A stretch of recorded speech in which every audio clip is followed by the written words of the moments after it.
우상을 섬기는 것은 아주 큰 죄악입니다.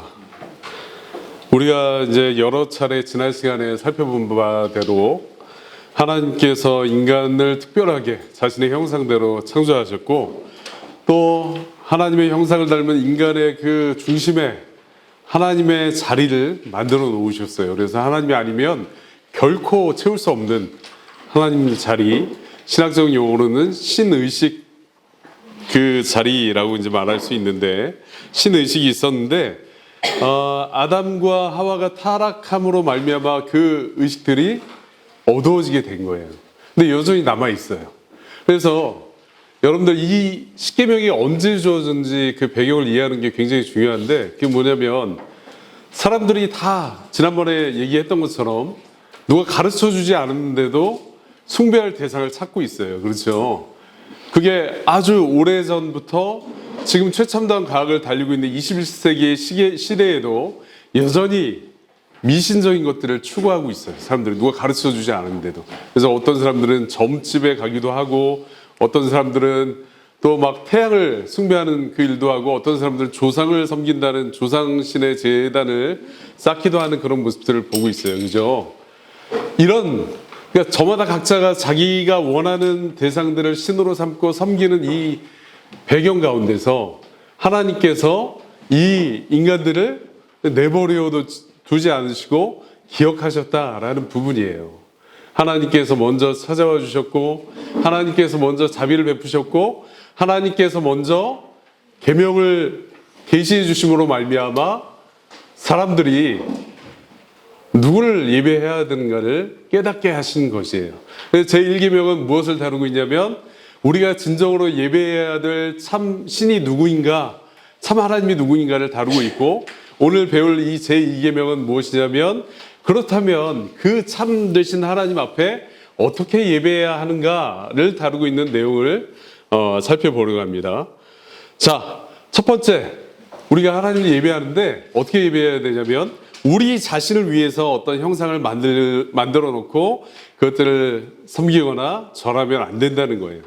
그래서 하나님께서 하늘에 있는 것들, 대표적으로 태양, 별, 달, 그런 것들, 또 새들을 섬기기도 하잖아요. 그죠? 그 다음에 땅 위에 있는 것들, 온갖 들짐승들과 여러 가지 형상들, 또 땅 아래 물 속에 있는 것들, 물고기를 비롯한 여러 가지, 또 물 자체를 섬기기도 해요. 그죠? 강의 신, 바다의 신, 이런 것들을 다 배제하고 정말 참된 신 앞에, 하나님 앞에 나올 때는 하나님께서 명하신 방법대로 하나님의 예배해라 라는 부분이에요. 그래서 아무 형상도 만들지 말라. 너희를 위해서 아무 형상을 만들지 말고 그것들을 위해 예배하지 말라라고 말씀하시는 거예요. 그렇다면 질문이 있을 수 있어요. 정말 모든 형상을 다 금지하는 것인가? 그렇지 않습니다. 우리가 잘 아는 대로 여러 가지 미술품도 있고, 또 예술상, 또 그림, 여러 가지 것들이 있잖아요. 그죠? 그것들을 다 금하시는 것은 아니에요.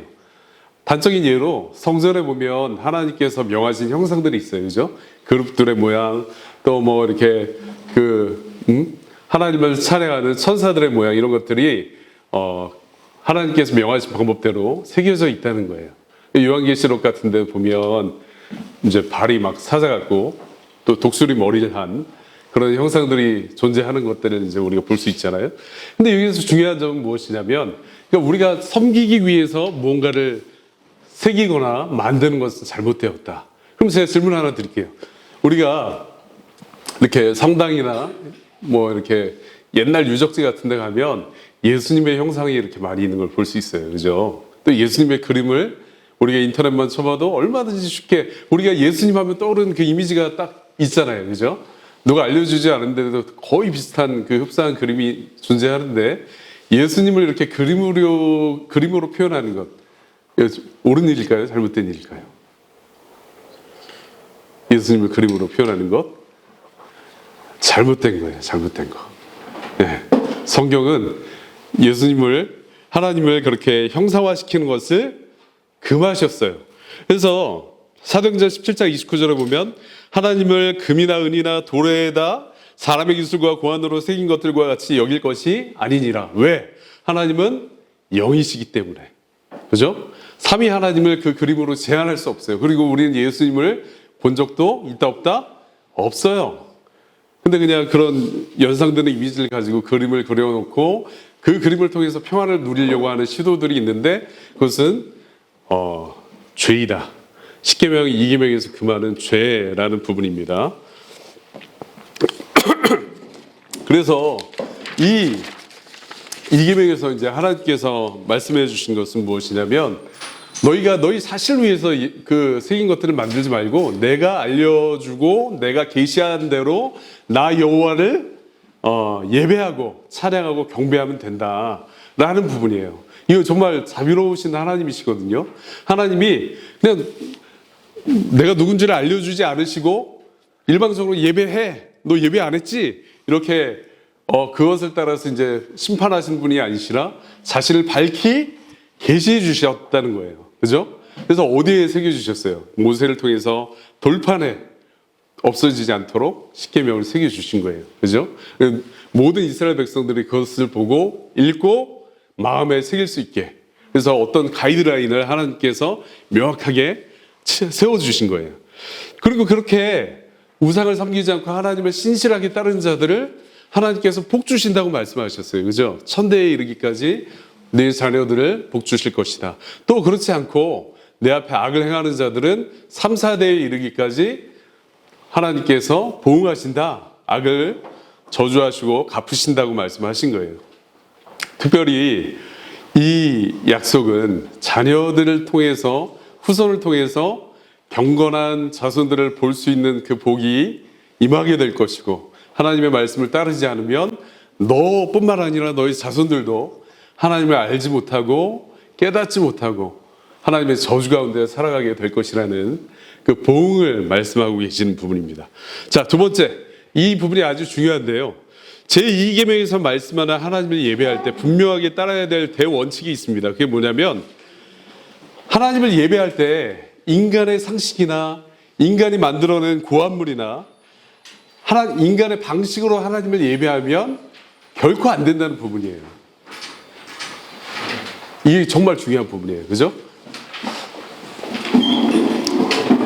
그런 예배는 하나님께서 받지 않으실 뿐만 아니라 악하게 보신다는 내용입니다.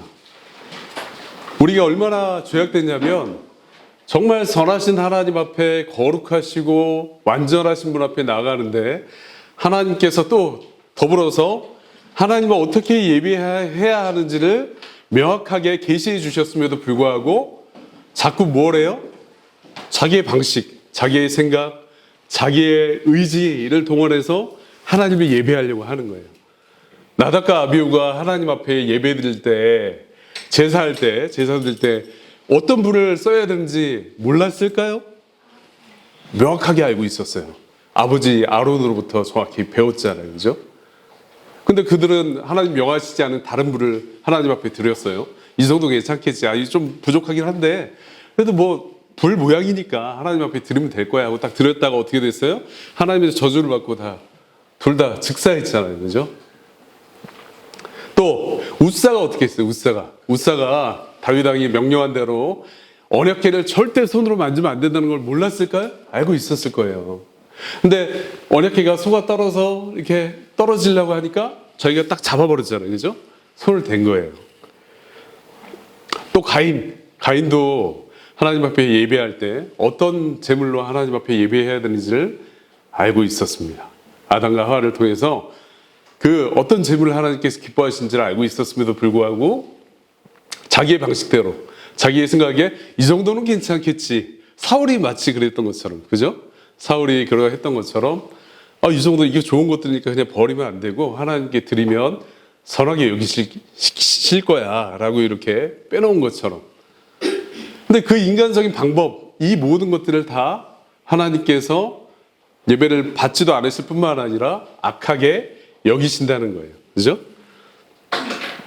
그래서 우리 예배 원리는 오직 거듭난 성도들만이 하나님을 예배할 수 있습니다 라는 부분이에요. 왜냐하면 예배는 기쁨의 잔치기 때문에 그래요. 하나님을 즐겁게 예배하고 하나님을 즐겁게 찬양하고 하나님을 즐겁게 하나님 앞에 영광 돌리는 것이 마땅하기 때문에 그 자원하는 심령으로 하나님 앞에 나오는 사람들이 이 계명을 지킬 수 있는 것이고 그 계명을 지킬 수 있는 대상은 누구냐면 오직 거듭난 사람들만이 지킬 수 있다라는 부분이에요. 제가 지난주에 말씀드린 것처럼 거듭나지 않은 사람들에게 이 계명은 너무나 무겁고 엄격한 기준이에요. 그래서 왜 이렇게 엄격해? 왜 이렇게 까다로워? 이렇게 보여지거든요. 근데 하나님을 사랑하는 사람들은 어떻게 되냐면 이 계명이 너무 달콤한 거예요. 내가 정말 사랑하는 하나님께서 우리를 긍휼히 여겨 주셔서 그냥 알지 못하는 상태로 내버려 두지 않으시고 계명을 주셨구나. 근데 이 계명 얼마나 사랑스러운 분으로부터 나왔고 내가 따르기에 합당한 계명인가. 그걸 따르지 못하는 거에 대한 안타까움이 있을 뿐이지 하나님을 사랑하는 사람들은 그분께 속한 모든 것들을 사랑하게 되는 거예요. 그래서 우리가 토마스 왓슨 목사님이 하신 말씀처럼 사랑한 의무를 가볍게 만들어줍니다 라는 그 격언이 우리에게 정말 기준이 되는 말씀이 되는 거예요. 그죠? 근데 하나님을 사랑하지 않으면 모든 것이 따분해요. 예배 너무 지겨워요. 하나님 말씀 듣고 싶지 않아요. 왜 내 죄를 자꾸 지적하시지? 기도하는 거 누가 억지로 시켜도 5분 이상 하기 힘든 거예요. 근데 하나님을 사랑하는 사람들에게는 계명마저 너무나 달콤한 내용이다.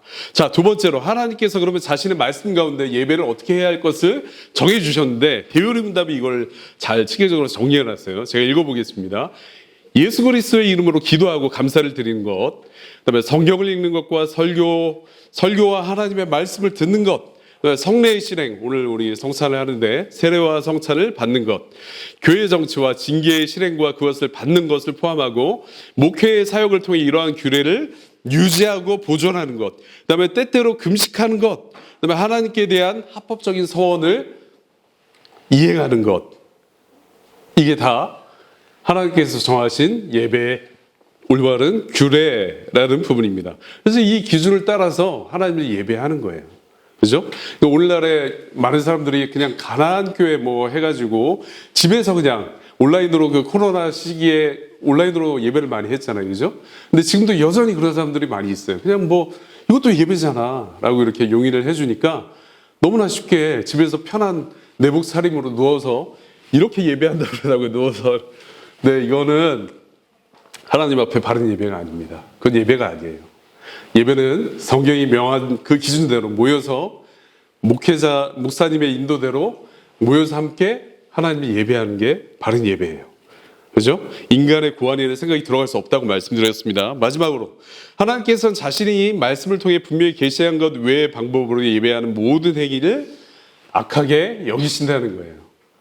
그래서 카톨릭에서 보면 예전에 그 전통들이 있었는데 스테인드 글라스라고 해서 교회 위에 이렇게 유리창에다 성인들을 새겨놓은 사도 바울이라든지 도마라든지 예수님이라든지 그다음에 온갖 촛대, 장식, 그다음에 성인들의 형상을 조각해놓고 예배당 안에 두는 거예요. 그래서 그것들을 바라보면서 하나님께서 저들에게 임하신 것처럼 나에게도 임하기를 바라는 그 마음들이 있었고, 제가 인상적으로 들은 얘기가 하나 있는데 최근에 필리핀에 가면 그 수도 마닐라에 가면 마닐라 대성당이 있는데 성당에 성모 마리아 상이 있대요. 근데 사람들이 일렬로 쭉 줄을 서서 마리아 상을 붙들고 기도하는 거예요. 이 마리아, 성모 마리아여, 하나님 앞에 내 기도를 올려주세요. 이렇게. 근데 그것들은 다 하나님께서 어떻게 보시는 것이다? 악하게 여기신다는 거예요. 악하게. 하나님이 정해주신 방법 외에 다른 인간이 생각해낸 어떤 방식으로 예배하는 것은 악한 것이에요. 악한 것. 아시겠죠? 정말. 그리고 제가 대원칙을 드린 것처럼 하나님을 사랑하는 사람만 하나님의 계명을 지킬 수 있다. 예, 여기까지 하겠습니다. 같이 기도하겠습니다.